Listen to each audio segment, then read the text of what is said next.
So, hello guys, what's up? I hope you are doing well. So दोस्तों हम class 11th chemistry की unit number 11 कर रहे थे. सो यहाँ पर हमने बहुत सारे टॉपिक इस यूनिट में डिस्कस कर लिए थे. अभी जो पिछली दो वीडियोस आई थी उसके अंदर हमने इंडक्टिव इफेक्ट और इलेक्ट्रोमेरिक इफेक्ट के बारे में डिस्कस किया था. सो वहाँ पर हम electron displacement in covalent bonds देख रहे थे कि जो कोवेलेंट बॉन्ड्स हमारे पास होते हैं उनमें इलेक्ट्रॉन की डिस्प्लेसमेंट किस तरह से होती है. तो ये तीन हमारे पास इसमें टाइप आ जाते हैं. फर्स्ट इंडक्टिव इफेक्ट, सेकंड हमारे पास इलेक्ट्रोमेरिक इफेक्ट आ जाता है एंड थर्ड हमारे पास रेजोनेंस इफेक्ट आ जाता है. तो इंडक्टिव इफेक्ट और इलेक्ट्रोमेरिक इफेक्ट को हम डिस्कस कर चुके हैं. आज की इस वीडियो के अंदर हम डिस्कस करने वाले हैं रेजोनेंस इफेक्ट के बारे में, या इसको सिंपली रेजोनेंस भी कहते हैं. सो क्या है रेजोनेंस, किस तरह से ये कंपाउंड्स के अंदर मिलता है, इसको इस वीडियो के अंदर हम डिटेल में कवर करेंगे. So let's start. इससे पहले कि मैं इसको एक्सप्लेन करूं, आप पहले इसका स्क्रीनशॉट ले लें ताकि बाद में जब इसमें मैं बीच में कुछ लिखूंगा तो आपको भी जो है प्रॉब्लम आ सकती है. पहले इसका आप स्क्रीनशॉट ले लें नोट्स के लिए. सो अब आ जाते हैं टॉपिक के ऊपर. तो जैसा कि हमने इंडक्टिव इफेक्ट और इलेक्ट्रोमेरिक इफेक्ट को देख लिया था, सो ये तीसरा टाइप है रेजोनेंस इफेक्ट, या सिंपली इसको हम रेजोनेंस भी कहते हैं. अब सबसे पहले हम इसकी डेफिनेशन को देख लेते हैं. डेफिनेशन को देखने के बाद मैं आपको इसको जो है समझाऊंगा, एक्सप्लेन करके मैं आपको बताऊंगा. सो यहाँ पर देखिए, जैसे कि इसकी डेफिनेशन में आप देख पा रहे हो, if a molecule can not be represented by a single structure. अगर किसी मॉलिक्यूल को एक सिंगल स्ट्रक्चर के द्वारा रिप्रेजेंट ना किया जा सके, बिकॉज क्योंकि it is not capable of describing all the noun properties of the compound, then the actual structure is intermediate or resonance hybrid of these structures. This phenomenon is known as resonance. अब ये तो हो गई इसकी definition. अब मैं आपको simply इसको समझाता हूँ कि एक्चुअल में ये चीज़ क्या है, ये रेजोनेंस है क्या. अब जैसे कि हमने बहुत सारे ऑर्गेनिक कंपाउंड के बारे में पढ़ा है. अब बहुत सारे ऑर्गेनिक कंपाउंड हमारे पास, लार्जली हमारे पास जो ऑर्गेनिक कंपाउंड होते हैं उनका एक हमारे पास सिंपल स्ट्रक्चर होता है. जैसे कि हम हाइड्रोकार्बन्स में देखते हैं या कोई दूसरा हमारे पास कोई भी कंपाउंड है, तो उसमें ज़्यादातर हमारे पास मैक्सिमम हमारे पास ऐसे कंपाउंड्स होते हैं जिनको कि हम सिंपली एक स्ट्रक्चर के साथ जो है रिप्रेजेंट कर लेते हैं. लेकिन हमारे इस वर्ल्ड के अंदर बहुत सारे ऑर्गेनिक कंपाउंड ऐसे भी हैं जिनको कि एक सिंगल स्ट्रक्चर के द्वारा रिप्रेजेंट नहीं किया जा सकता. मतलब एक सिंगल सब स्ट्रक्चर, मतलब एक सिंपल सिंगल स्ट्रक्चर उनके पूरी की पूरी बिहेवियर को दर्शाने में यहाँ पर असमर्थ होगा. ठीक है, तो यहाँ पर देखिए हमारे पास बहुत सारे ऐसे ऑर्गेनिक कंपाउंड होंगे जिनको कि एक सिंपल स्ट्रक्चर के द्वारा रिप्रेजेंट नहीं किया जा सकता. मतलब उनको अगर हमें डिस्क्राइब करना है, किसी मॉलिक्यूल को अगर हमें डिस्क्राइब करना है, कुछ कॉम्प्लेक्स टाइप के मॉलिक्यूल्स को, तो उसके लिए यहाँ पर सिंपल सिंपल स्ट्रक्चर से काम नहीं चलेगा. वहाँ पर हमारे पास उसको डिस्क्राइब करने के लिए जिस तरह की प्रॉपर्टी वो कंपाउंड शो कर रहा है, ठीक है, उसको रिगार्डिंग जो है उसके हमें एक से ज़्यादा स्ट्रक्चर बनाने पड़ते हैं. अब कैसे बनाने पड़ते हैं ये यहाँ पर हम डिस्कस करेंगे. जब आप एग्जाम्पल को देखोगे तो आप बेटर तरीके से समझ पाओगे कि मैं क्या कहना चाह रहा हूँ. ठीक है, अभी बस आप इतना याद रख लो, रेजोनेंस क्या है. रेजोनेंस एक फिनोमिनन है. वैसे बहुत सारे मॉलिक्यूल हमारे पास ऐसे होते हैं जिनको सिंपल स्ट्रक्चर के द्वारा रिप्रेजेंट नहीं किया जा सकता. ठीक है, तो उनको रिप्रेजेंट करने के लिए हमें बहुत सारे स्ट्रक्चर्स को आगे ड्रॉ करना पड़ता है. ये जो बहुत सारे इंटरमीडिएट, इनको हम इंटरमीडिएट स्ट्रक्चर्स कहते हैं. ये जो हमारे पास इंटरमीडिएट स्ट्रक्चर्स आते हैं इनको कहते हैं रेजोनेंस हाइब्रिड स्ट्रक्चर्स. ठीक है, इनको क्या कहते हैं, resonance hybrid structures. For example यहाँ पर देखिए, ये हमारे पास एनिलीन का मॉलिक्यूल है, ये हमारे पास एनिलीन का मॉलिक्यूल है. अब एनिलीन, ये तो हमने सिंपली हम इसका फॉर्मूला, इसका जो स्ट्रक्चर है इस तरह से बना लेते हैं. लेकिन देखा गया है जो एनिलीन की प्रॉपर्टी होती है उसको दर्शाने के लिए ये जो हमारे पास स्ट्रक्चर यहाँ पर दिख रहा है ये काफ़ी नहीं है. मतलब जिस तरह से यहाँ पर इसको दर्शाया गया है इस एनिलीन के मॉलिक्यूल को, इसकी फिजिकल और केमिकल प्रॉपर्टी जो है इससे जो है सही तरीके से एक्सप्लेन नहीं होती है. ठीक है, तो उसके लिए हमें क्या करना पड़ता है, उसके लिए यहाँ पर देखिए कितने सारे हमने इंटरमीडिएट स्ट्रक्चर बना दिए हैं. अब आगे देखिए कि क्या है, ये इंटरमीडिएट स्ट्रक्चर है. ठीक है, इनको हम क्या कहेंगे, इनको हम कहेंगे resonance hybrid of aniline molecule, है ना. जो हमारे पास एनिलीन का मॉलिक्यूल है उसको एक सिंपल स्ट्रक्चर से रिप्रेजेंट नहीं कर सकते. ठीक है, तो इस सिंपल स्ट्रक्चर से रिप्रेजेंट नहीं कर सकते तो हमें क्या करना पड़ेगा, हमें इंटरमीडिएट स्ट्रक्चर बनाने पड़ेंगे. ये इंटरमीडिएट स्ट्रक्चर कैसे बनेंगे ये हम वीडियो में अभी हम यहाँ पर डिस्कस करेंगे. ठीक है, तो यहाँ पर देखो जो ये इंटरमीडिएट स्ट्रक्चर हमारे पास बने किसी भी मॉलिक्यूल की फिजिकल और केमिकल प्रॉपर्टी को सही तरीके से बताने के लिए, तो इनको हम क्या कहते हैं, इन इंटरमीडिएट स्ट्रक्चर को रेजोनेंस हाइब्रिड स्ट्रक्चर्स। जैसे ये रेजोनेंस हाइब्रिड स्ट्रक्चर किसके है, किसका हम ये कर रहे हैं, तो ये है एनिलीन के। तो हम कहेंगे these are the structures of, these are the resonance hybrid, these are the resonance hybrid structure of किसके, एनिलीन के। उसी तरह से आप यहां पर देखो, अब मैं आपको एक्सप्लेन करूंगा, ये मैं एक्सप्लेन करूंगा, अब मैं मोटे मोटे तौर पर ऊपर से बता रहा हूं आपको, ठीक है। सेकंड आप देख सकते हो यहां पर देखो एल्कोहल, रेजोनेटिव, सॉरी यहां पर एल्कोहल नहीं, एल्कोहल नहीं, आप जो यहां पर मैंने आपको पहले स्क्रीनशॉट लेने के लिए कहा था, इसको ठीक कर लीजिएगा। यहां पर आपको करना है फिनोल्स, यहां पर आपको फिनोल्स कर देना है, ठीक है। ये अल्कोहल नहीं है, ये फिनोल है। अल्कोहल कब होता है, अब यहां पर देखो ये OH ग्रुप है, अल्कोहलिक ग्रुप है, सही है, अल्कोहलिक ग्रुप है, ठीक है। लेकिन यहां पर ये अल्कोहल नहीं है। जब भी अल्कोहलिक ग्रुप हमारे पास किसी रिंग के साथ, यहां पर अगर इस तरह की रिंग के साथ अगर इस तरह से ये अटैच है, तो इसको हम फिनोल कहते हैं, अल्कोहल नहीं कहते हैं। अल्कोहल तब कहते हैं जब ये सिंपल हाइड्रोकार्बन की चेन है और उसके साथ अगर OH लगा है, तब हम इसको अल्कोहल कहते हैं। हालांकि ये अल्कोहलिक ग्रुप ही है, अभी भी ये अल्कोहलिक ग्रुप है, लेकिन इसको अल्कोहल कंसीडर नहीं करते। इसको क्या कहेंगे हम, इसको हम फिनोल कहेंगे, ठीक है। इसको क्या कहते हैं हम, इसको फिनोल कहते हैं। अब देखो जो फिनोल हमारे पास है, जनरली हम ऐसे लिख लेते हैं फिनोल को, ठीक है, आप देखोगे कि ऐसे ही लिखते हैं। लेकिन देखा गया है एक्सपेरिमेंटली, जो फिनोल की केमिकल एंड फिजिकल प्रॉपर्टी है, वो इस स्ट्रक्चर से सही तरीके से डिस्क्राइब नहीं होती है ना। ये स्ट्रक्चर अगर हम मान के चलते हैं, तो जो हमारे पास फिजिकल और केमिकल प्रॉपर्टी एक्सपेरिमेंटली आती है, तो वो अलग अलग आती है। वो ये दर्शाती है कि उसका ऐसा मॉलिक्यूल, उसका इस तरह का स्ट्रक्चर उसका नहीं होना चाहिए, है ना। तो इसको, इस प्रॉब्लम को सॉल्व करने के लिए भी यहाँ पर देखिए हमने फिनोल के बहुत सारे इंटरमीडिएट स्ट्रक्चर बना दिए। ये इंटरमीडिएट स्ट्रक्चर कैसे बनेंगे, ये मैं अभी आपको बताऊंगा, ठीक है। अभी मैं ऊपर से बता रहा हूं इसको। तो यहाँ पर देखो हमने इंटरमीडिएट स्ट्रक्चर बना दिए, 1 2 3 4 स्ट्रक्चर यहाँ पर बने, मतलब टोटली ये 5 हो गए यहाँ पर। तो ये देखो ये क्या है, ये रेजोनेंस हाइब्रिड स्ट्रक्चर है, ये रेजोनेंस हाइब्रिड स्ट्रक्चर है। किसके रेजोनेंस हाइब्रिड स्ट्रक्चर है, तो फिनोल के। जिस भी मॉलिक्यूल के रेजोनेंस हाइब्रिड स्ट्रक्चर होंगे, तो हम ऐसा कहेंगे resonance hybrid of phenol molecule या resonance hybrid of aniline molecule. अब जो मॉलिक्यूल हमारे पास दिया हुआ है उसका, अब यहां पर देखिए ये कार्बन डाइऑक्साइड का है, ये रेजोनेंस। अब जो कार्बन डाइऑक्साइड का एक मॉलिक्यूल होता है, उसको हम सिंपली ऐसे लिखते हैं, लेकिन उसकी जो फिजिकल एंड केमिकल प्रॉपर्टी है, वो ये मॉलिक्यूल उसको डिस्क्राइब नहीं करता है। तो उसके लिए, इसके लिए भी हमने यहाँ पर देखिए इंटरमीडिएट स्ट्रक्चर यहाँ पर बनाए हुए हैं। यहाँ पर देखिए इंटरमीडिएट स्ट्रक्चर हमने यहाँ पर भी बनाए हुए हैं। तो इसको हम क्या कहेंगे, रेजोनेंस हाइब्रिड ऑफ किसके, कार्बन डाइऑक्साइड मॉलिक्यूल, है ना। तो यहां तक आपको पता लग गया होगा कि रेजोनेंस क्या है। तो ये तो आपको पता लगे, इसको क्या कहेंगे, इन स्ट्रक्चर को हम क्या कहेंगे, रेजोनेंस हाइब्रिड स्ट्रक्चर।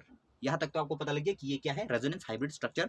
इसके आगे बस हमने एक लाइन ऐड करनी है, वो लाइन क्या ऐड करनी है, and the phenomenon is known as resonance. ये सारा का सारा जो आप देख रहे हो, ये रेजोनेंस हाइब्रिड स्ट्रक्चर है, ठीक है। और जो ये फिनोमिनन हो रहा है, इसको हम क्या कहते हैं, इसको ही हम कहते हैं रेजोनेंस, है ना। अब अगर ये आपको पता लग गया होगा, तो इस डेफिनेशन को आप इजीली ग्रैब कर सकते हैं आप, ठीक है। तो यहाँ पर देखिए डेफिनेशन में क्या था, यहाँ पर if a molecule cannot be represented by a single structure. यहाँ पर देखिए मैंने इन दोनों का एग्जांपल आपको दिया, इसको हम एक एक एक स्ट्रक्चर के साथ रिप्रेजेंट नहीं कर सकते इसको, ठीक है। तो यहाँ पर देखो, if a molecule cannot be represented by a single structure, because क्यों इसको एक मॉलिक्यूल के साथ हम डिस्क्राइब नहीं कर सकते, because it is not capable of describe all the noun properties of the compound. क्योंकि एक्सपेरिमेंटली जिस तरह की प्रॉपर्टीज को ये शो कर रहा है, वो इस स्ट्रक्चर के द्वारा जो है वो जस्टिफाई नहीं होती है, ठीक है। तो उसको हम एक स्ट्रक्चर से रिप्रेजेंट नहीं कर सकते। तो इस प्रॉब्लम को सॉल्व करने के लिए हमें क्या करना पड़ता है, तो इस प्रॉब्लम को सॉल्व करने के लिए हमने actual structure of the compound, then the actual structure is intermediate of the resonance hybrid of these structure। तो हमें इस प्रॉब्लम को सॉल्व करने के लिए यहाँ पर इंटरमीडिएट स्ट्रक्चर यहाँ पर बनाने पड़ते हैं, ठीक है। इन्हीं इंटरमीडिएट स्ट्रक्चर को हम क्या कहते हैं, रेजोनेंस हाइब्रिड स्ट्रक्चर्स कहते हैं। और इस पूरे के पूरे फिनोमिनन को हम क्या कहते हैं, मतलब जो ये प्रोसेस हो रही है उसको हम क्या कहेंगे, उसको हम कहेंगे रेजोनेंस, ठीक है। तो यहाँ तक आपको जो है रेजोनेंस का पता लग गया होगा। सो यहाँ तक तो मैंने आपको ये डेफिनेशन बताई, ऊपर से मैंने बता दिया, इंट्रोडक्शन इसकी मैंने आपको दे दी। अब असली काम यहां से स्टार्ट हो जाता है। रेजोनेंस का तो हमें पता लग गया कि रेजोनेंस क्या है, अब ये कैसे होता है ये इंपॉर्टेंट है, ठीक है। तो यहाँ पर देखिए, अब एग्जांपल मैंने आपको 3 एग्जांपल यहाँ पर बताए हुए हैं। फर्स्ट मैंने यहाँ पर एग्जांपल लिया है कार्बन डाइऑक्साइड का, इसको मैंने हालांकि काफी डिटेल में यहाँ पर किया हुआ है। अब इसको अगर आप समझ गए तो ये इजीली आपको यहाँ पर आगे आ जाएंगे। यहाँ पर देखिए सेकंड हमारे पास है एनिलीन।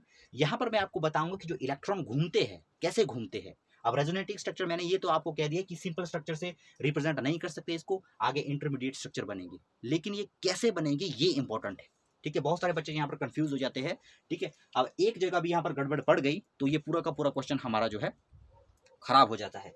फर्स्ट हमारे पास एनिलिन है, यहाँ पर मैं आपको बताऊंगा कि कैसे जो है इलेक्ट्रॉन को घुमाया जाता है। ये सिर्फ और सिर्फ एक बात और है, ये सिर्फ और सिर्फ आपके यहाँ काम नहीं आएगा, अब बहुत सारे, अब इसके जैसे 12th 13th या 14th या जितनी भी आगे यूनिट्स में हम चलेंगे ऑर्गेनिक केमिस्ट्री में, तो यहाँ पर जो है जो रिएक्शंस बाद में आएगी तो वहाँ भी जो है ये आपके काम आएगा, मतलब इलेक्ट्रॉन किस तरह से मूव करते हैं। ठीक है, तो सेकंड हमारे पास है रेजोनेटिंग स्ट्रक्चर ऑफ अल्कोहल। दोनों के अंदर हम देखेंगे कि किस तरह से इलेक्ट्रॉन मूव कर रहे हैं, किस तरह से रेजोनेटिंग स्ट्रक्चर्स बन रहे हैं, है ना। तो यहाँ पर फर्स्ट एग्जांपल हम लेते हैं किसका, फर्स्ट एग्जांपल मैंने यहाँ पर लिया है कार्बन डाइऑक्साइड मॉलिक्यूल का। ठीक है, carbon dioxide molecule. I hope कि आपने स्क्रीनशॉट ले लिया होगा। आपको पहले ये ठीक करना है, इस अल्कोहल को आपने इरेज करना है, यहाँ पर आपको फिनोल लिखना है अल्कोहल की जगह। ठीक है, और इसके बाद आप इसका स्क्रीनशॉट ले लो पहले, क्योंकि मैं यहाँ पर कुछ लिखने वाला हूँ अभी। सो यहाँ पर देखिए, ये हमारे पास है कार्बन डाइऑक्साइड का मॉलिक्यूल। जनरली हम कार्बन डाइऑक्साइड के मॉलिक्यूल को कैसे लिखते हैं, ऐसे लिखते हैं, जो यहाँ पर ये दिया है ऐसे लिखते हैं इसको। ठीक है, लेकिन देखा गया है कि जो ये एक्सपेरिमेंटली देखा गया है कि जो फिजिकल और केमिकल प्रॉपर्टीज होती है CO2 की, वो इस स्ट्रक्चर के द्वारा जो है जस्टिफाई नहीं होती है। वो कैसे जस्टिफाई नहीं होती है, वो नीचे हम देखते हैं। यहाँ पर देखो, यहाँ पर देखिए, ऑक्सीजन कार्बन ऑक्सीजन। अगर यहाँ पर देखा जाए जो कार्बन और ऑक्सीजन, इन चारों बॉन्ड की अगर बात की जाए, ये दो बॉन्ड यहाँ पर है, ये दो बॉन्ड यहाँ पर है, इनकी बॉन्ड लेंथ की अगर बात की जाए, मतलब कितना लंबा है बॉन्ड। ठीक है, तो बॉन्ड की लेंथ की बॉन्ड की लेंथ है ना, बॉन्ड की जो लेंथ है वो कितनी है, बॉन्ड की लेंथ यहाँ पर एक्चुअल बोर्ड बता रहा है, मतलब जितनी एक्चुअल में है वो है 115 पिकोमीटर, है ना, वो कितनी है 115 पिकोमीटर। ठीक है, अब देखा गया है कि जो कार्बन ऑक्सीजन डबल बॉन्ड जो होता है, कार्बन ऑक्सीजन जो डबल बॉन्ड होता है, इसकी बात नहीं हो रही है, इसमें जो यहाँ पर बॉन्ड बने हुए हैं उनकी लेंथ कितनी दी है 155 पिकोमीटर। ठीक है, 155 पिकोमीटर। अब देखो, जो कार्बन और ऑक्सीजन होता है उनके बीच में जो डबल बॉन्ड होता है उसकी लेंथ कितनी होती है, जो हमारे पास दूसरे कंपाउंड्स आ जाते हैं, मैक्सिमम उनके अंदर कितनी होती है, ये उनके अंदर होती है 122। कितनी होती है 122, ये देखिए 122। एंड ये हमारे पास देखिए कार्बन जो हमारे पास कार्बन और ऑक्सीजन के बीच में जो ट्रिपल बॉन्ड होता है, अगर मान लीजिए कार्बन और ऑक्सीजन के बीच में डबल बॉन्ड है तो उसकी लेंथ होती है 122 पिकोमीटर, है ना। दूसरा हमारे पास अगर कार्बन और ऑक्सीजन के बीच में अगर ट्रिपल बॉन्ड है तो उसकी लेंथ कितनी होती है 110 पिकोमीटर। एक और जनरल बात है, जैसे जैसे आप केमिस्ट्री में आगे पढ़ रहे हो, अगर आपको ऑर्गेनिक केमिस्ट्री में कमांड बनानी है तो आपको छोटे टॉपिक्स जो है क्लियर होने चाहिए। अब आपको पता होना चाहिए कि जो सिंगल बॉन्ड होता है, डबल बॉन्ड होता है और ट्रिपल बॉन्ड होता है। मान लीजिए तीनों टाइप के बॉन्ड है, एक ही टाइप के है मान लो, ठीक है, तो जो हमारे पास ट्रिपल बॉन्ड होते हैं, जितने ज्यादा हमारे पास बॉन्ड होंगे बॉन्ड की लेंथ उतनी कम होती जाती है। मतलब 3 बॉन्ड होंगे सेम टाइप के, अगर मान लीजिए 3 बॉन्ड है तो वो 3 बॉन्ड छोटे होंगे एज कंपेयर टू 2 बॉन्ड्स। ठीक है, सिंपल सी बात ये है, सिंगल बॉन्ड सबसे लंबा होगा, डबल बॉन्ड उससे थोड़ा कम लंबा होगा। ठीक है, और जो हमारा ट्रिपल बॉन्ड होगा उसकी लेंथ जो है बहुत ही कम होगी। कंडीशन क्या है, कंडीशन ये है कि तीनों बॉन्ड सेम है, जैसे C और O। ठीक है, तो यहां पर देख लीजिए, तो ये है। अब यहां पर देखो, ये स्ट्रक्चर है, जैसे यहां पर हम बता रहे हैं कि C और O इसके बीच में डबल बॉन्ड है। ये स्ट्रक्चर ये बता रहा है कि इन दो के बीच में डबल बॉन्ड है, लेकिन एक्सपेरिमेंटली देखा गया है कि कार्बन और ऑक्सीजन के बीच का जो डबल बॉन्ड होता है उसकी लेंथ कितनी होती है, उसकी लेंथ तो 122 होती है, इसकी लेंथ होनी चाहिए 122, लेकिन इसकी एक्चुअल लेंथ कितनी है यहाँ पर 115। तो हम कैसे कह सकते हैं कि कार्बन और ऑक्सीजन के बीच में डबल बॉन्ड है ना। तो अब मान लीजिए ट्रिपल बॉन्ड है कहीं पर, मान लीजिए कुछ ऐसा हो गया, ये बॉन्ड यहाँ से यहाँ चला गया, यहाँ 3 बन गए। अगर इन दोनों के बीच में ट्रिपल बॉन्ड भी होता तब भी जो है इसकी बॉन्ड लेंथ कितनी हो जानी थी, यहाँ पर देखो कार्बन और ऑक्सीजन, तब इसकी बॉन्ड लेंथ कितनी हो जानी थी 110 पिकोमीटर, है ना।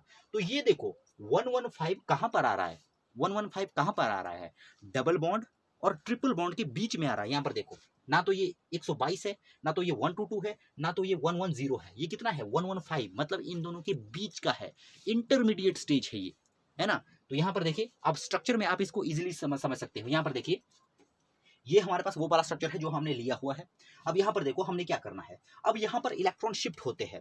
अब जो कार्बन है उसके पास तो भाई इलेक्ट्रॉन उतने ही है, ऑक्सीजन है उसके पास भी इलेक्ट्रॉन उतने ही है। अब यहाँ बाहर से तो कोई इलेक्ट्रॉन आ नहीं रहा है, ठीक है, मॉलिक्यूल के अंदर ही मूवमेंट हो रही है।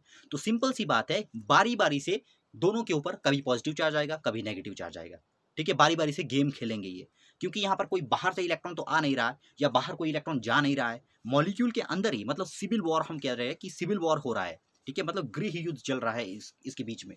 तो यहाँ पर देखिए क्या होता है, अब ये क्या करता है, ये ऑक्सीजन क्या करता है, ये ऑक्सीजन ने जो है, ये वाले ऑक्सीजन देखिए, इस वाले ऑक्सीजन ने क्या कर दिया, इस वाले ऑक्सीजन ने अब आपको पता है कि कार्बन और ऑक्सीजन की अगर इलेक्ट्रोनेगेटिविटी की बात की जाए तो ऑक्सीजन की इलेक्ट्रोनेगेटिविटी ज्यादा होती है एज कंपेयर टू कार्बन। यहाँ के इलेक्ट्रॉन शिफ्ट हो गए यहाँ पर, यहाँ का ये इलेक्ट्रॉन के यहाँ के जो बॉन्ड थे इसके इलेक्ट्रॉन शिफ्ट हो गया यहाँ पर, यहाँ से यहाँ तक जब गया तो ऑक्सीजन के ऊपर देखिए क्या आ गया, नेगेटिव चार्ज, क्योंकि ऑक्सीजन को जो है एक्सेस में इलेक्ट्रॉन आ गया एक, तो यहाँ पर क्या आ गया, नेगेटिव चार्ज। अब सिंपल सी बात है, यहाँ पर नेगेटिव आया तो भाई इसकी तो कमी हो गई इलेक्ट्रॉन की, यहाँ पर बाहर से तो कोई इलेक्ट्रॉन आ नहीं रहा है, यहाँ से इलेक्ट्रॉन अगर यहाँ शिफ्ट हुआ तो इसके ऊपर तो आया नेगेटिव चार्ज, तो इसके पास यहाँ पर देखिए इसके पास क्या हो गया, इसके पास ये क्या है, ये कार्बन जो बीच में है इसके ऊपर हालांकि पॉजिटिव चार्ज आना चाहिए था, लेकिन यहाँ पर पॉजिटिव चार्ज नहीं लगाएंगे हम। इससे पहले कि कार्बन के ऊपर जो है पॉजिटिव चार्ज आता, ये क्या कर लेता है, इससे क्या कर लेगा, इससे क्या कर लेगा, ये वाला जो बॉन्ड है ना, ये वाला जो बॉन्ड है उसके इलेक्ट्रॉन यहाँ से कार्बन के ऊपर शिफ्ट हो जाएंगे। ठीक है, अब आप कहोगे कि जो कार्बन हमारे पास है वो तो कम इलेक्ट्रॉन नेगेटिव होता है एज कंपेयर टू ऑक्सीजन, लेकिन यहाँ पर हमको वो कॉन्सेप्ट नहीं लगाना है। यहाँ पर कॉन्सेप्ट हमको ये लगाना है, जब यहाँ से इस ऑक्सीजन ने इस कार्बन के इलेक्ट्रॉन को यहाँ खींचा तो कार्बन के ऊपर पॉजिटिव चार्ज आ जाएगा कुछ टाइम के लिए, उसको यहाँ पर मैंने रिप्रेजेंट नहीं किया है। ठीक है, तो यहाँ पर पॉजिटिव चार्ज था, इसीलिए क्या होगा, इसीलिए इसके इलेक्ट्रॉन को इसके ये जो बॉन्ड है, ये वाला जो बॉन्ड है, यहाँ के इलेक्ट्रॉन यहाँ चले जाएंगे। यहाँ क्यों चले जाएंगे, क्योंकि यहाँ कुछ टाइम के लिए यहाँ पर पॉजिटिव चार्ज आ गया था, जब यहाँ से इलेक्ट्रॉन देखिए यहाँ गए थे तो यहाँ कुछ टाइम के लिए पॉजिटिव चार्ज आ गया था। ठीक है, तो इसी पॉजिटिव चार्ज को न्यूट्रल करने के लिए यहाँ से इलेक्ट्रॉन यहाँ शिफ्ट हो गए। ठीक है, तो यहाँ पर देखो हमारे पास क्या बन गया, इसके ऊपर क्या आ गया, देखो इसको तो कुछ फर्क नहीं पड़ा, कार्बन को तो कोई फर्क नहीं पड़ा। अरे यार, कार्बन के इधर 2 बॉन्ड है, इधर 2 बॉन्ड है, या कार्बन के इधर 3 बॉन्ड है, इधर 1 बॉन्ड है, इसको कोई मतलब नहीं है, इसको सिर्फ 4 बॉन्ड कंप्लीट करने अपने, वो चाहे कहीं भी हो, एक तरफ को 3 है, एक तरफ को 1 है, या दोनों तरफ 2-2 है, इसको कोई लेना देना, उसको सिर्फ 4 बॉन्ड चाहिए। ठीक है, तो इसको देखो ये न्यूट्रल है बिल्कुल, इसके ऊपर कुछ, इसको कुछ नहीं हुआ, पहले भी 4 बॉन्ड थे, अभी भी 4 बॉन्ड है, फर्क इन दोनों को पड़ा, इन दोनों को यहाँ देखिए, इसके ऊपर क्या हो गया, इसके ऊपर नेगेटिव चला गया, यहाँ से इलेक्ट्रॉन यहाँ शिफ्ट हुआ तो यहाँ पर नेगेटिव आ गया, और इसने यहाँ को इलेक्ट्रॉन खींचे तो यहाँ पर क्या आ गया, पॉजिटिव चार्ज आ गया। ठीक है, अब इसका उल्टा भी तो हो सकता है, इसका उल्टा भी तो हो सकता है ना। अब जैसा ये स्ट्रक्चर हमने बनाया, इसका जस्ट उल्टा अगर करेंगे हम तो ऐसा बन जाएगा। मतलब अगर मान लीजिए इस वाले बॉन्ड के इलेक्ट्रॉन यहाँ पर चले गए होते तो हमारे पास ये वाला स्ट्रक्चर बनता। 2 स्ट्रक्चर की हमारे पास पॉसिबिलिटी है, या तो ये स्ट्रक्चर बनेगा हमारे पास, या तो ये स्ट्रक्चर बनेगा। ठीक है, और ये स्ट्रक्चर देखिए कैसे है, ये स्ट्रक्चर हमारे पास इंटरमीडिएट स्ट्रक्चर है ना, ये स्ट्रक्चर हमारे पास कैसे, इंटरमीडिएट स्ट्रक्चर है। ठीक है, तो ये देखिए हमारे पास 3 स्ट्रक्चर हमारे पास बन गए, तो हम क्या कहेंगे, जो कार्बन डाइऑक्साइड मॉलिक्यूल है हमारे पास, वो रेजोनेंस हाइब्रिड जो उसकी स्ट्रक्चर है, कितने रेजोनेंस हाइब्रिड स्ट्रक्चर है उसके, कितने रेजोनेंस हाइब्रिड स्ट्रक्चर है उसके, 3 रेजोनेंस हाइब्रिड स्ट्रक्चर है उसके। ठीक है, या हम ये कह सकते हैं कि जो carbon dioxide is resonance hybrid of 3 structures. कौन कौन से स्ट्रक्चर है ये आपके सामने है, यहाँ पर देखिए। अब यहाँ पर हम देख सकते हैं कि किस तरह से मूवमेंट हो रही है यहाँ पर, है ना। तो यहाँ पर हमने देखा कि किस तरह से यहाँ पर मूवमेंट यहाँ पर हो रही है। सेकंड हम चलते हैं, ये तो था सिंपल एग्जांपल, मतलब जो हमारे पास सिंपल चेन थी ये उसका एग्जांपल था। अब हम आ जाते हैं कुछ कॉम्प्लेक्स एग्जांपल के ऊपर। हालांकि ये कॉम्प्लेक्स बात नहीं है, क्योंकि आप क्लास 11th के स्टूडेंट है, आपके लिए ये सारी की सारी चीज़ें नहीं है, तो यहाँ पर आप इसमें जो है थोड़े से कन्फ्यूज हो सकते हो, लेकिन मैं बिल्कुल लेमन टर्म में जो है आपको इसको समझाने की कोशिश करूंगा। इसको तो आपका पता लग गया होगा, ये तो सिंपल था। इसमें सिंपली जो है एक ही चेन के अंदर जो है मतलब एक ही सीक्वेंस में है, किस तरह से इलेक्ट्रॉन मूव किए, ये तो बिल्कुल आसान था। यहाँ पर अब आपको थोड़ी थोड़ी प्रॉब्लम आ सकती है, लेकिन मैं आपको एक बात यहाँ पर बता दूं, एक बार अगर आपको इलेक्ट्रॉन को मूव करवाना आ गया तो किसी भी जब जितनी भी हमारे पास आगे ऑर्गेनिक आने वाली है जहां पर इलेक्ट्रॉन का डिस्प्लेसमेंट हो रहा है, तो उसमें कहीं पर भी आपको जो है कोई प्रॉब्लम नहीं आने वाली है ना। सो फर्स्ट हम चलते देखिए रेजोनेटिंग स्ट्रक्चर ऑफ एनिलीन। जैसा कि मैंने आपको बताया, अब यहाँ पर मैं ये नहीं बताऊंगा कि जैसा यहाँ पर लॉजिक है ना, इसका ना तो ये डबल बॉन्ड ट्रिपल बॉन्ड जो सिंगल बॉन्ड था, ठीक है, कहीं पर भी फिट नहीं बैठ रहा था, इसलिए हमने इंटरमीडिएट लिया। यहाँ पर भी कुछ वैसा ही होता है, वहाँ पर इतना डीप हम नहीं जाएंगे। यहाँ पर सिंपली मैं आपको ये बता रहा हूँ कि जो ये वाला मॉलिक्यूल है, ये जो एनिलीन का हमने स्ट्रक्चर जो है यहाँ पर ड्रॉ किया हुआ है, ये जो है इसकी फिजिकल एंड केमिकल प्रॉपर्टी को सही तरीके से जो है डिस्क्राइब नहीं कर पा रहा है, तो उसके लिए हमने कुछ इंटरमीडिएट स्ट्रक्चर यहाँ पर बनाए हुए हैं। कुछ नहीं बनाए हैं, ये मैंने अपनी मर्जी से नहीं बनाए, जितने मैंने बनाए थे उतने बना दिए, है ना। ये इतने ही बनेंगे, कैसे बनेंगे ये मैं अभी आपको बताता हूँ, है ना। तो यहाँ पर देखिए ये हमारे पास एनिलीन का मॉलिक्यूल है। अब हमने इलेक्ट्रॉन को मूव करना है, अब हमने क्या करना है, इलेक्ट्रॉन को मूव करना है। तो यहाँ पर थोड़ा बहुत हमको इंडक्टिव इफेक्ट का भी पता होना चाहिए। अब इससे पहले मैंने आपको इंडक्टिव इफेक्ट और इलेक्ट्रोमेरिक इफेक्ट करवाया है, ठीक है। तो यहाँ पर जितनी भी हमारे पास ऑर्गेनिक आती है उसमें एक टॉपिक जो है ना, एक टॉपिक दूसरे टॉपिक के साथ इंटरलिंक्ड है। वहां पर आपको जब तक एक टॉपिक क्लियर नहीं है वहां दूसरा टॉपिक आप क्लियर नहीं कर सकते हो, ठीक है। तो यहाँ पर देखिए, यहाँ पर भी इंडक्टिव इफेक्ट, पहले हमें इंडक्टिव इफेक्ट का पता होना चाहिए। वहां पर हमने देखा था इंडक्टिव इफेक्ट में क्या होता था, कोई ऐसा ग्रुप लगा हुआ होता था, कई ऐसे ग्रुप होते थे जिनके पास इलेक्ट्रॉन को खींचने की कैपेसिटी होती थी, कुछ ग्रुप ऐसे होते थे जिनके पास इलेक्ट्रॉन को डोनेट करने की कैपेसिटी होती थी। यहाँ पर भी इंडक्टिव इफेक्ट की वजह से क्या होता है, यहाँ पर देखिए, हालांकि वहां पर हमने सिंपल चेन की बात की थी, सिंपल चेन की वहां पर बात की थी, तो जरूरी नहीं कि जो हमारे पास इंडक्टिव इफेक्ट है वो सिंपल चेन के अंदर ही हो। इस तरह की अगर रिंग है तो उसके अंदर भी हमारे पास इंडक्टिव इफेक्ट आ सकता है, मतलब इलेक्ट्रॉन अंदर या इलेक्ट्रॉन बाहर की ओर जा सकती है, ठीक है। तो कैसे मूव करेंगे यहाँ पर हम देखते हैं। यहाँ देखिए, ये हमारे पास एनिलीन का मॉलिक्यूल है, ये सिंपल मॉलिक्यूल है मेरे पास एनिलीन का, ठीक है। तो due to inductive effect, inductive effect की वजह से क्या होगा, इलेक्ट्रॉन मूव करेंगे। इलेक्ट्रॉन मूव करेंगे, कैसे मूव करेंगे इसको आपने ध्यान से देखना है। यहाँ पर अगर आपको ये क्लियर हो गया तो आगे आपको जो है प्रॉब्लम नहीं आने वाली है। तो यहाँ पर देखिए, ये हमारे पास एनिलीन का मॉलिक्यूल है। एनिलीन का पहले आपको पता होना चाहिए, सिंपल रिंग लगी हुई है, उसके ऊपर NH2 हमारे पास लगा हुआ है। यहाँ पर एक लोन पेयर है हमारे पास NH2 के ऊपर। अब देखना, अब दो तीन चीजें आपको पता होनी चाहिए। पहले एक चीज ये पता होनी चाहिए कि जो कार्बन हमेशा है वो किसी भी स्टेट में नहीं, कभी भी 5 बॉन्ड नहीं बनाएगा, कभी वो 3 बॉन्ड नहीं बनाता है। कार्बन कभी भी मॉलिक्यूल के अंदर अगर कोई बॉन्ड बना रहा है तो वो 4 बॉन्ड ही बनाएगा। कोई भी मॉलिक्यूल आप कार्बन का उठा के देख लीजिए, जो है हमेशा 4 बॉन्ड ही बनाता है। तो आपको जो है हमेशा कार्बन के 4 बॉन्ड ही बनाने हैं। जहां पर भी कार्बन के 4 से ज्यादा बॉन्ड हो गए या 4 से कम बॉन्ड हो गए, वहां पर आपको मूवमेंट करना है। कैसे करना है ये अभी हम देखेंगे, ठीक है। तो यहाँ पर देख लो, अब यहाँ पर क्या होगा, यहाँ पर लोन पेयर था, ध्यान दीजिएगा, यहाँ पर लोन पेयर है, ठीक है। यहाँ पर देखो लोन पेयर है। अब लोन पेयर क्या होगा, यहाँ से ये लोन पेयर चला गया। अब इंडक्टिव इफेक्ट, इंडक्टिव इफेक्ट यहाँ पर काम कर रहा है, ठीक है। इलेक्ट्रॉन अंदर की ओर पुश हो रहे हैं, है ना, इलेक्ट्रॉन अंदर की ओर पुश हो रहे हैं, है ना, ड्यू टू, यहाँ पर देखिए, यहाँ से चला गया ये, यहाँ पर 2 इलेक्ट्रॉन थे, यहाँ से वो पुश हो गए यहाँ पर।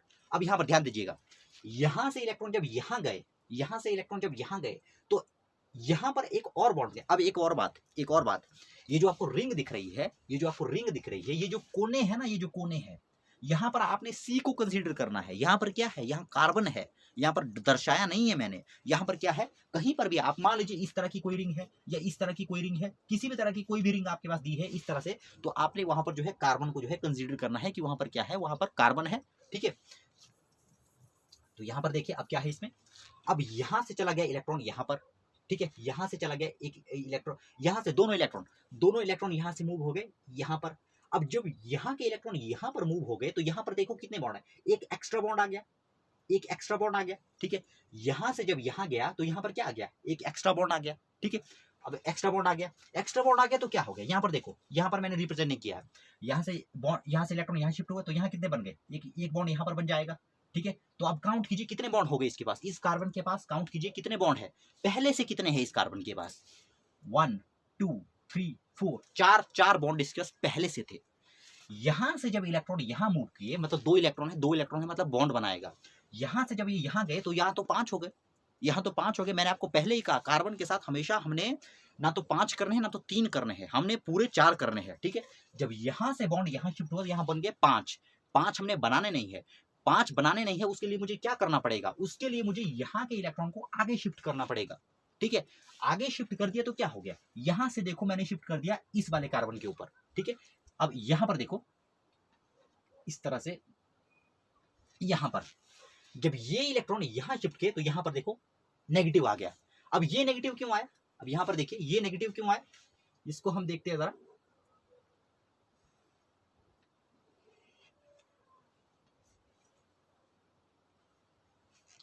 वन सेकेंड,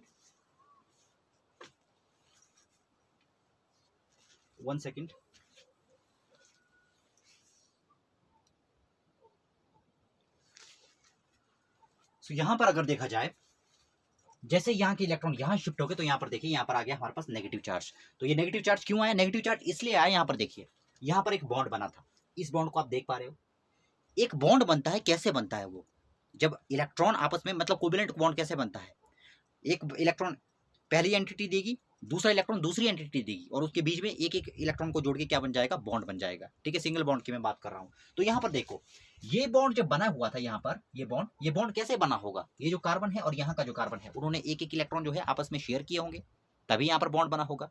लेकिन यहाँ पर देखो क्या हो गया, जैसे यहाँ से यहाँ इलेक्ट्रॉन शिफ्ट हो गए तो यहाँ पर जो है डबल बॉन्ड बन गया, यहाँ पर 5 बॉन्ड हो गए उसके पास। तो ये क्या करेगा, इस इलेक्ट्रॉन को आगे की ओर धकेल देगा। आगे की ओर धकेल देगा तो क्या हो गया, यहाँ पर देखो ये वाला जो यहाँ पर बॉन्ड दिख रहा है हमें, पहले जब मूवमेंट नहीं हो रही थी इलेक्ट्रॉन की तो एक इलेक्ट्रॉन इसका है, एक इलेक्ट्रॉन इस कार्बन का है। जब ऊपर से इसको इलेक्ट्रॉन मिले इस कार्बन को, तो ये पूरे के पूरे ये जो बॉन्ड है यहाँ के इलेक्ट्रॉन यहाँ शिफ्ट हो गए आगे की ओर, ठीक है। और आगे की ओर देखिए क्या हो गया, आगे की ओर जो कार्बन था उसको तो इलेक्ट्रॉन एक्सेस में मिल गए उसका, हालांकि इस बॉन्ड में एक इलेक्ट्रॉन उसका अपना था, लेकिन अब इसने क्या बोला इस कार्बन ने, आप दोनों इलेक्ट्रॉन ले जाओ, मुझे इनकी कोई जरूरत नहीं है क्योंकि मुझे पीछे से सप्लाई हो रही है, ठीक है। तो यहाँ पर देखो क्या आ गया, यहाँ पर देखिए क्या आ गया, यहाँ पर हमारे पास नेगेटिव चार्ज आ गया ऊपर इसके ऊपर, है ना। यहाँ पर क्या आ गया हमारे पास, यहाँ पर नेगेटिव चार्ज आ गया, यहाँ पर हाइड्रोजन के साथ भी बॉन्ड बने हुए। अब यहाँ पर कहोगे आप कि यहाँ पर तो 4 बॉन्ड बने नहीं है, तो यहाँ पर हाइड्रोजन के साथ बॉन्ड बने हुए हैं, उनको यहाँ पर रिप्रेजेंट नहीं किया हुआ है ना। तो इसलिए आप यहाँ पर कंफ्यूज नहीं होना यहाँ पर। तो यहाँ पर देखो अब क्या होगा, अब एक बात है, कोई भी चीज, संसार की कोई भी चीज जो है स्टेबल होने की कोशिश करती है ना। जितनी भी स्टेबल चीजें हैं वो बहुत जल्दी बनती है। यहाँ पर देखो जहां पर भी नेगेटिव चार्ज आता है वो चाहता है कि मैं न्यूट्रल हो जाऊं, जहां पर भी पॉजिटिव चार्ज आता है वो चाहता है कि न्यूट्रल हो जाए। स्टेबिलिटी किसको पसंद नहीं है, ठीक है। तो यहाँ पर देखो बिल्कुल वैसा ही यहाँ पर है, यहां से जब इलेक्ट्रॉन मूव किया तो यहाँ पर 5 बॉन्ड हो गए, 5 बॉन्ड इसको चाहिए नहीं, इसको चाहिए 4 बॉन्ड, क्योंकि इसको स्टेबल होना है, स्टेबल सभी को होना है, ठीक है। तो उसके लिए क्या हो गया, यहाँ से इलेक्ट्रॉन यहाँ का जो बॉन्ड था वो आगे की ओर शिफ्ट हो गया, क्योंकि यहाँ 5 बन रहे थे तो इसने आगे की ओर शिफ्ट कर दिया। अब यहाँ पर देखो क्या हो गया, यहाँ पर नेगेटिव चार्ज आ गया। अब ये नेगेटिव चार्ज कितनी देर तक रहेगा, मैंने आपको कहा कि स्टेबिलिटी सबको पसंद है, ठीक है। तो ये भी ज्यादा देर तक खुद के पास नेगेटिव चार्ज नहीं रखेगा, ठीक है। तो ये क्या कर देगा, ये सामने वाला जो कार्बन है, अब रिंग में ये गोल घूमेंगे इलेक्ट्रॉन, इस तरह से गोल घूमेंगे, ठीक है। कैसे घूमेंगे यहाँ देखिए, अब यहाँ पर क्या है, यहाँ से इलेक्ट्रॉन चले गए यहाँ पर, इस कार्बन को कहता है ये भाई साहब मेरे ऊपर इलेक्ट्रॉन, मेरे ऊपर जो है काफी ज्यादा नेगेटिव चार्ज है। अब ऐसा करते हैं हम दोनों कोई बीच का रास्ता निकालते हैं, ठीक है। बीच का रास्ता कैसे निकालते हैं, इसका पड़ोसी है ये, इसकी फीलिंग्स को समझता है, ठीक है। तो ये क्या कहता है, ठीक है तुम अपने इलेक्ट्रॉन मुझे दे दो, मैं सामने वाला जो इलेक्ट्रॉन है, ये मेरा अगले वाला जो पड़ोसी है, इसके साथ कुछ तिकड़म करता हूं, मतलब इसको जो है अपनी जो फ्रेंडली स्टेज की उससे बाहर निकाल देता हूं, ठीक है। तो ये क्या कर देता है, यहाँ पर देख लो, जैसे इलेक्ट्रॉन यहाँ से यहाँ शिफ्ट हुए, अब देखो कितने इलेक्ट्रॉन है, यहाँ पर देखो कितने इलेक्ट्रॉन है, 2 इलेक्ट्रॉन है। इसको इलेक्ट्रॉन की कोई जरूरत नहीं देने की, क्योंकि पहले से ही 2 इलेक्ट्रॉन है, ये सीधे ऑटोमेटिकली बॉन्ड बन जाएगा। जैसे ये शिफ्ट हो जाएंगे नीचे, यहाँ पर बॉन्ड बन जाएगा, क्योंकि 2 इलेक्ट्रॉन पहले से ही है, इससे नहीं बनेगा, मांगेगा इलेक्ट्रॉन को, ठीक है। तो यहाँ पर देखो ध्यान से, जब यहाँ के इलेक्ट्रॉन यहाँ शिफ्ट हो जाएंगे, इनके बीच में क्या बन जाएगा, इन दो के बीच में, इन दो के बीच में बॉन्ड बन जाएगा यहाँ पर, ठीक है। इन दो के बीच में बॉन्ड बन जाएगा, और ये यहाँ पर एक्स्ट्रा बॉन्ड हो गया हमारे पास, ये यहाँ पर देखिए एक्स्ट्रा बॉन्ड हो गया। तो इस एक्स्ट्रा बॉन्ड को हमें आगे मूव करना पड़ेगा, अगले कार्बन के ऊपर मूव करना पड़ेगा इसको, ठीक है। तो यहाँ पर क्या हो गए, इस बॉन्ड के जो 2 इलेक्ट्रॉन थे वो आगे की ओर शिफ्ट हो गए, इस कार्बन के पास शिफ्ट हो गए, ठीक है। तो अब यहाँ पर देखिए ये वाला जो बॉन्ड है, ये वाला जो बॉन्ड है, पहले ये बॉन्ड किसका था, पहले इस बॉन्ड को बनाने में इलेक्ट्रॉन किस किस के थे, एक इलेक्ट्रॉन इसका था, एक इलेक्ट्रॉन इसका था, ठीक है। लेकिन जैसे ही पीछे से यहाँ पर बॉन्ड बन गया, यहाँ पर देखिए पीछे से बॉन्ड बन गया, ठीक है। यहाँ पर CH है, यहाँ पर CH है, H फिर से कह रहा हूं मैं, हाइड्रोजन के बॉन्ड को यहाँ पर दर्शाया नहीं गया है, ठीक है। तो यहाँ पर देखिए अब यहाँ से चले गए इलेक्ट्रॉन कहाँ, यहाँ पर चले गए, ठीक है, क्योंकि इसको जो है पूरे 4 बॉन्ड ही बनाने हैं, अपने 4 बॉन्ड ही इसको बनाने हैं, ठीक है। फिर से कह रहा हूँ हाइड्रोजन के बॉन्ड शो नहीं हुए यहाँ पर, ठीक है। तो यहाँ पर देखिए यहाँ से चले गए इलेक्ट्रॉन कहाँ, यहाँ पर। अब फिर से देखिए यहाँ से जब यहाँ मूव किया इलेक्ट्रॉन, तो यहाँ पर क्या बन गया, यहाँ पर देखिए यहाँ से इलेक्ट्रॉन यहाँ मूव किया तो यहाँ क्या बन गया, डबल बॉन्ड बन गया, ठीक है। डबल बॉन्ड बन गया, यहाँ डबल बॉन्ड बन गया, और यहाँ के इलेक्ट्रॉन जब यहाँ चले गए तो यहाँ पर देखिए क्या आ गया, यहाँ पर नेगेटिव चार्ज आ गया, ठीक है। बिल्कुल एक पॉइंट अगर आपको समझ में आ गया तो आप सारे के सारे इनको कर सकते हो, ठीक है। बिल्कुल सेम प्रोसेस हो रहा है सभी के अंदर, ठीक है। अब इसमें भी आगे देखो बिल्कुल वैसा ही हो रहा है। अब यहाँ पर नेगेटिव चार्ज आ गया, मैंने आपको फिर से कहा, मैं आपको फिर से कह रहा हूँ, स्टेबिलिटी सबको पसंद होती है। नेगेटिव चार्ज में रहना कोई नहीं चाहता, नेगेटिव में रहना कोई नहीं चाहता, ना तो कोई पॉजिटिव में रहना चाहता, नहीं नेगेटिव में रहना चाहता, सारे के सारे न्यूट्रल रहना चाहते हैं, ठीक है। तो यहाँ पर देखो क्या होगा, यहाँ से इलेक्ट्रॉन चले गए, अब ये इस कार्बन के साथ बातचीत शुरू करेगा, ये ऐसा कहेगा यार अब मेरे ऊपर नेगेटिव चार्ज आ गया, मुझको स्टेबल होना है, कुछ करो, कुछ तिकड़म आजमाओ, ठीक है। तो ये क्या करता है, इस कार्बन के साथ बातचीत करता है, ये कहता है इसको, ये कार्बन इस कार्बन को कहता है कि कोई बात नहीं, तुम अपने इलेक्ट्रॉन मेरी तरफ को शिफ्ट कर लो, हम 2 बॉन्ड बनाएंगे, और जो मेरे पास जो डबल बॉन्ड है उसको मैं आगे वाले अपने दुश्मन के पास भेज दूंगा। हालांकि है ये भी कार्बन, लेकिन इससे आगे है, ठीक है। तो यहाँ पर देखो क्या होगा, जैसे यहाँ से इलेक्ट्रॉन यहाँ शिफ्ट किए, इन दोनों के बीच में 2 इलेक्ट्रॉन है, 2 इलेक्ट्रॉन है, मतलब बॉन्ड बनेगा सीधे डायरेक्टली, ठीक है। तो यहाँ से जब यहाँ चला गया तो यहाँ देखो क्या बन गया, यहाँ पर बन गया डबल बॉन्ड, बन गया डबल बॉन्ड। जैसे यहाँ पर डबल बॉन्ड बन गया तो मैंने फिर से कहा ये वाला कार्बन जो है वो कैसा हो जाएगा, ये वाला कार्बन देखिए, जब यहाँ से इलेक्ट्रॉन यहाँ चले गए तो यहाँ बन जाएगा डबल बॉन्ड, इन 2 के बीच में डबल बॉन्ड बन जाएगा। इसके पास तो फिर एक्स्ट्रा हो रहे हैं, इतने सारे बॉन्ड देखो, इसके पास 4 से ज्यादा बॉन्ड हो रहे हैं। तो ये क्या करेगा, जैसे यहाँ से इलेक्ट्रॉन शिफ्ट हो गए यहाँ पर और यहाँ पर डबल बॉन्ड बनेगा, तो ये वाला अगले कार्बन के ऊपर शिफ्ट हो जाएगा। बिल्कुल सेम प्रोसेस है, सारे के सारे स्टेप एक जैसे है, ठीक है। तो उससे देखो क्या हो गया, जब ये इलेक्ट्रॉन यहाँ से यहाँ शिफ्ट हो गए तो यहाँ पर क्या बन गया, डबल बॉन्ड बन गया, ठीक है। और जब ये बॉन्ड यहाँ से ऊपर शिफ्ट किया तो यहाँ पर देखिए क्या आ गया ऊपर, इसके ऊपर हमारे पास नेगेटिव चार्ज आ गया, ठीक है। तो ये इससे ज्यादा मैं इसको घुमा नहीं सकता हूँ, इसको अगर फिर से घुमाऊंगा तो यही स्ट्रक्चर मेरे पास घूम फिर के बन जाएगा, ठीक है। तो यहाँ पर हम देख सकते हैं कि कितने स्ट्रक्चर हमारे पास है, 1 2 3 एंड 4, 1 2 3 4 एंड 5 स्ट्रक्चर है ना। यहाँ पर हमारे पास 5 स्ट्रक्चर इसमें बन जाएंगे। सो ये हमारे पास एनिलीन का स्ट्रक्चर था। नेक्स्ट हम डिस्कस करेंगे अभी एल्कोहल को ना। जो हमारे पास एल्कोहल के जो स्ट्रक्चर बनेंगे वो किस तरह से बनेंगे और कितने हमारे पास बनेंगे, है ना। सो जो एल्कोहल हमारे पास है, now here you can see, जो इसको फिनोल कहेंगे, वैसे हम एल्कोहल इसको नहीं कहेंगे। जो हमारे पास ये अगर हमारे पास चेन है, सिंपल चेन अगर हमारे पास है तो सिंपल चेन अगर होगा तो उसको हम एल्कोहल कहते हैं। एंड अगर हमारे पास रिंग है इस फॉर्म में, रिंग के ऊपर अगर हमारे पास कहीं पर भी अगर एल्कोहलिक ग्रुप यहाँ पर लगा हुआ है तो उसको हम कहते हैं, उसको हम फिनोल कहेंगे, है ना। तो यहाँ पर देखिए जिस तरह से इस एनिलीन में हमने देखा उसी तरह से ये रेजोनेटिंग स्ट्रक्चर जो हमारे पास एल्कोहल में आएंगे, जो हमारे पास फिनोल में आएंगे, इसको आप पहले काट ही लीजिए, इसको पहले हम काट ही लेते हैं। ये जो पहले मैंने आपको स्क्रीनशॉट लेने के लिए कहा था उसको आप ठीक कर लीजिएगा। यहाँ पर हमने फिनोल करना है, इसको हमने यहाँ पर फिनोल करना है ना। यहाँ पर हमारे पास फिनोल रहेगा। सो इसमें हम देखते हैं अभी जिस तरह से हमने यहाँ पर देखा, जिस तरह से एनिलीन में हम देख रहे हैं, बिल्कुल सेम प्रोसेस यहाँ पर भी होगा हमारे पास फिनोल के अंदर, है ना। तो उसमें देखो हमारे पास यहाँ पर क्या है, ये हमारे पास फिनोल का स्ट्रक्चर है। यहाँ पर भी हमारे पास उसी तरह से 1 2 3 स्टेप आपको याद रखने हैं कि जो कार्बन हमारे पास है वो हमेशा जो है 5 बॉन्ड बनाएगा, उसको जो है हमने 5 बॉन्ड की स्टेट में ही रखना है। ना तो वो 4 बॉन्ड बनाएगा, ना तो वो सॉरी यहाँ पर 4 बॉन्ड बनाएगा, 5 नहीं, ना तो 5 बनाएगा ना 3 बनाएगा, वो जो है 4 बॉन्ड की स्टेट में ही रहता है हमेशा। तो यहाँ पर देखिए फिनोल हमारे पास है, फिनोल में हमारे पास जो है OH ग्रुप यहाँ पर लगा रहता है। फिर से कह रहा हूँ, इसको अल्कोहल नहीं कहेंगे, इसको हम फिनोल कंसीडर करते हैं, क्योंकि यहाँ पर जो है हमारे पास चेन नहीं है, यहाँ पर हमारे पास रिंग है ना। तो इस यहाँ पर भी वैसे ही इंडक्टिव इफेक्ट काम करेगा। यहाँ पर जो इलेक्ट्रॉन है, अब यहाँ पर हमने इलेक्ट्रोनेगेटिविटी पर नहीं जाना है। जो कार्बन और ऑक्सीजन की अगर हम बात करें तो ऑक्सीजन की इलेक्ट्रोनेगेटिविटी काफी ज्यादा होती है एज कम्पेयर टू कार्बन, लेकिन यहाँ पर इंडक्टिव इफेक्ट में काम कर रहा है। यहाँ पर इलेक्ट्रोनेगेटिविटी काम नहीं कर रही, या इंडक्टिव इफेक्ट काम कर रहा है ना। तो यहाँ पर क्या होगा, इलेक्ट्रॉन यहाँ पर शिफ्ट करने हमने आगे की ओर, रिंग में हमने उसको घुमाना है, जैसे ऊपर किया बिल्कुल वैसे यहाँ पर भी करेंगे। तो यहाँ पर क्या करेंगे, यहाँ पर देखियो ये हमारे पास सिंपल स्ट्रक्चर है जो हमारे पास फिनोल का स्ट्रक्चर है, लेकिन ये सिंपल स्ट्रक्चर जो है इसकी फिजिकल और केमिकल प्रॉपर्टी को शो नहीं करता है।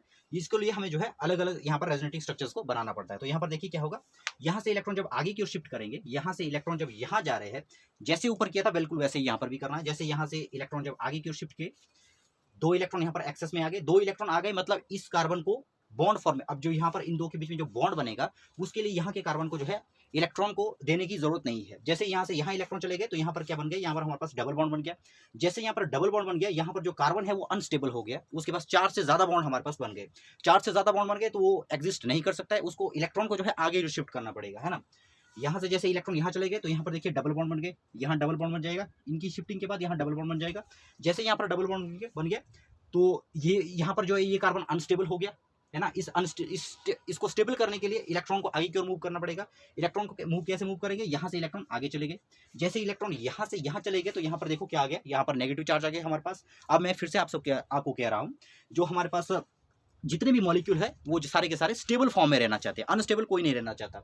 मतलब जो पॉजिटिव और नेगेटिव चार्ज हमारे पास है वो उसकी फॉर्म में रहना नहीं चाहते, वो न्यूट्रल होना चाहेंगे, है ना। यहाँ पर हमारे पास नेगेटिव चार्ज है, तो ये नेगेटिव चार्ज क्या करेगा, ये आगे आगे की ओर रिंग में आगे की ओर जो है शिफ्ट होता जाएगा। अब यहाँ से इलेक्ट्रॉन जब यहाँ आगे की ओर जा रहे हैं, यहाँ से इलेक्ट्रॉन यहाँ चले गए, 2 इलेक्ट्रॉन आगे की ओर चले गए, 2 इलेक्ट्रॉन मतलब एक बॉन्ड पूरा कंप्लीट है। यहाँ से जब इलेक्ट्रॉन यहाँ चले गए तो यहाँ पर हमारे पास डबल बॉन्ड बन गया, यहाँ से यहाँ चले गए तो यहाँ पर डबल बॉन्ड बन गया। डबल बॉन्ड बनने के बाद ये वाला जो कार्बन है ये अनस्टेबल हो गया, यहाँ पर 4 से ज्यादा बॉन्ड बन रहे हैं हमारे पास, 4 से ज्यादा बॉन्ड बन रहे हैं। तो यहाँ पर देखो इसको जो है ये वाला इलेक्ट्रॉन जो है आगे की ओर घूम जाएंगे, ये आगे की ओर चले जाएंगे। आगे की ओर चले गए तो यहाँ पर देखिए हमारे पास क्या है, यहाँ पर हमारे पास नेगेटिव चार्ज आ गया, ये हमारे पास नेगेटिव चार्ज आ गया, ये वाला स्ट्रक्चर बन गया, ठीक है। जैसा एक जगह पर हो रहा है वैसा आगे भी होगा, ठीक है। तो नेक्स्ट देखिए यहाँ पर क्या होगा, अब यहाँ पर नेगेटिव चार्ज आ गया, तो मैंने फिर से कह रहा हूँ कि हर चीज़ जो है स्टेबल रहना चाहती है, नेगेटिव या पॉजिटिव के फॉर्म में रहना नहीं चाहेगी। यहाँ से इलेक्ट्रॉन आगे क्यों शिफ्ट हुए, यहाँ से इलेक्ट्रॉन जब यहाँ पर चले गए, 2 इलेक्ट्रॉन जब यहाँ चले जाएंगे तो यहाँ पर देखिए क्या आ गया हमारे पास, यहाँ पर हमारे पास डबल बॉन्ड हो जाएगा। यहाँ से जब शिफ्टिंग यहाँ पर हुई तो यहाँ पर क्या बन जाएगा, डबल बॉन्ड आ जाएगा। डबल बॉन्ड बनने के बाद ये वाला जो कार्बन है ये अनस्टेबल हो जाएगा। जब यहाँ से इलेक्ट्रॉन यहाँ शिफ्ट किया और यहाँ पर बॉन्ड बन जाएगा, तो यहाँ पर इस बॉन्ड इसको जो है इलेक्ट्रॉन की एक्सेस यहाँ पर हो गई, इलेक्ट्रॉन की एक्सेस हो गई तो इलेक्ट्रॉन जो है आगे की ओर जाएंगे। तो यहाँ पर देखो इसके लिए क्या हो गया, इसके लिए ये इलेक्ट्रॉन आगे की ओर चले गए यहाँ पर, ठीक है। तो इस स्ट्रक्चर में देखो क्या हो गया, इस स्ट्रक्चर में जैसे ये इलेक्ट्रॉन यहाँ चले गए तो यहाँ पर हमारे पास डबल बॉन्ड बन गया। जैसे ये मूव किए यहाँ पर डबल बॉन्ड बनाया इसने, ठीक है। उसके बाद इसके पास ज्यादा बॉन्ड हो गए तो ये वाला इलेक्ट्रॉन जो है आगे की शिफ्ट हुआ। यहाँ पर क्या आ गया हमारे पास, यहाँ पर हमारे पास नेगेटिव में जो है इलेक्ट्रॉन आ गए, है ना, नेगेटिव में इलेक्ट्रॉन आ गए। इसके बाद अगर मैं इसको घुमाऊंगा और ज्यादा इसको अगर घुमाया जाए तो ये फिर से जो है हमारे फर्स्ट स्ट्रक्चर के ऊपर ही आ जाएगा। ये जो हमारे पास एक दूसरी बात, जितने भी हमारे पास रेजोनेटिंग स्ट्रक्चर आते हैं उनको हम इस तरह से एरो इनके बीच में लगाएंगे। जो ये वाला एरो आप देख रहे हैं, ये वाला जो एरो है इसको बीच में लगाना है हमने, जितने भी रेजोनेटिंग स्ट्रक्चर आएंगे। और दूसरी बात, जितने भी हम रेजोनेटिंग स्ट्रक्चर बनाते हैं उनको कभी भी इस फॉर्म में नहीं लिखते हैं 1 2 3, इस तरह से नहीं लिखना है। जितने भी हम रेजोनेटिंग स्ट्रक्चर लिखेंगे उनको इस फॉर्म में लिखा जाता है 1 2 3, उसको इस तरह से लिखा जाता है। सो ये था रेजोनेटिंग स्ट्रक्चर का पूरा कंप्लीट टॉपिक। आई होप कि आपने इस वीडियो को एंजॉय किया होगा। मिलते हैं नेक्स्ट वीडियो में, तब तक के लिए गुड बाय।